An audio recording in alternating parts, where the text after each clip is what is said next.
Hello, MPA 585 Political Economy. This is Gabe Nedwick. I'll be doing a presentation today on market failures, specifically about monopolies. And hello, Professor Curtis, by the way. So the monopoly that I thought of was back in the mid to late 90s.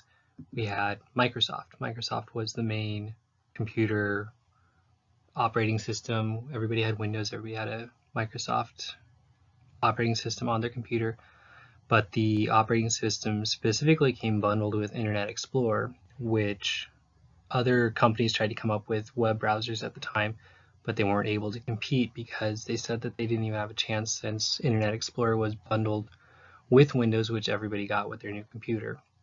So it was brought up to a judge, and the judge decided that since these other companies didn't even have a chance to compete with Internet Explorer and Microsoft specifically, the judge ruled that it was actually a monopoly that Windows had over the market of web browsers.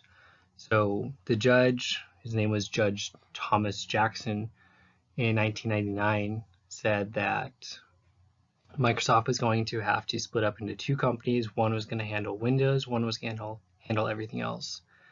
So with all of this going on, Bill Gates decided that was enough. He was going to step down, which that doesn't necessarily relate to the monopoly. But after the judge decided that the two company, or that Microsoft was going to have to split up into two, Microsoft appealed this to the DC Circuit Court of Appeals, and they said that since Judge Jackson had had private conversations with reporters and other people about the trial while it was still going on, that his ruling wasn't fair. So this goes all the way up to the Department of Justice, and in 2001 the Department of Justice decides that Microsoft was a monopoly, but the ruling wasn't as harsh as it was with the original ruling by Judge Jackson.